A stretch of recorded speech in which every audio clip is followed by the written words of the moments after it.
ole hei tukina hian na te han kalma in tu gan han char don ani hale lo kiam lo ha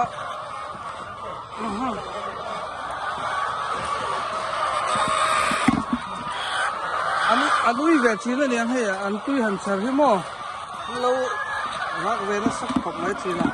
tất cả có hiền hay lâu mà gì hi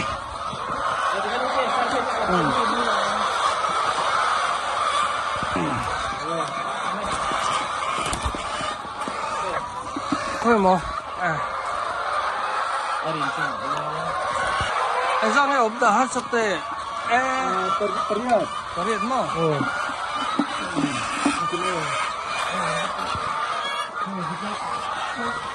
helai po hi okat helai po lo nuai này này sao lẽ hi đi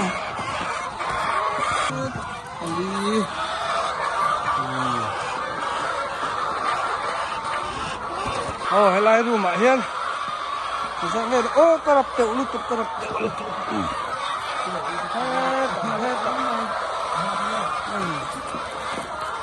cái kia lâu tui dầu chia này cái in va hẳn phèn tắc in va tui trở về tu gần chú karab lâu la lo koro tui tu mà nimo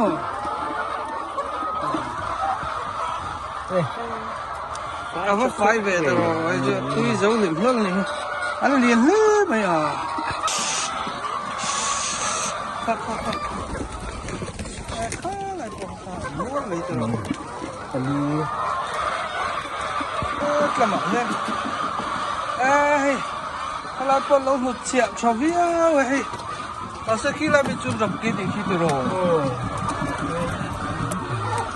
khá lâu chỉ có nghe anh nói hey một con sần rượu ví dụ ngoro itim mero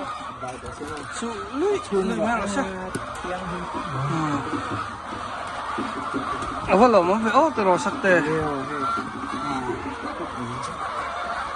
ro le he ta lo ko ro sao nghe không ta po hi ngol mày hey em tin nghe là lâu vất tùy thì từ rồi anh sao nghe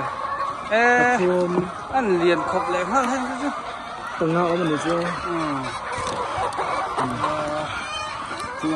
hết tập hay lâu ôm bậc cái ta khát đón mấy bậc cái đắng ăn lâu kinh từ lâu này cổ mà đây hết lâu đã về nó sẽ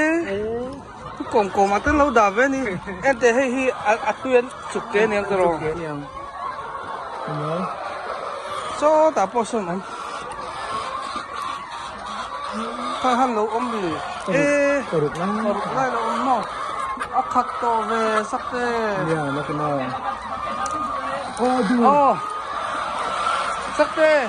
hay là hi ngồi ôm pani ông cái lâu đã lẹ lâu long patum do cái này hi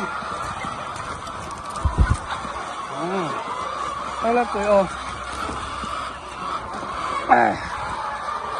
vẫn đuổi về rồi tôi tập tôi hay lâu thấu anh ấy khai khá lại bộ khá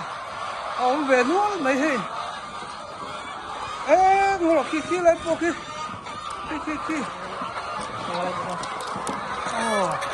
lại bộ hi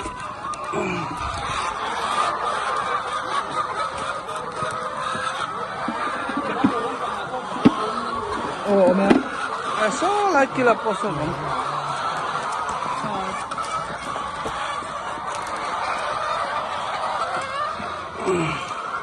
bây giờ khá lâu là lúc bắt cái kính tổ rồi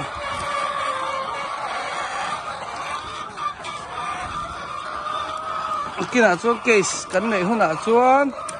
áp túi chở bộ lại lâu mà collection bộ gì không đâu chứ chắc tệ khai anh dọn hết chở ra bằng ai chở mô bắt chở về ô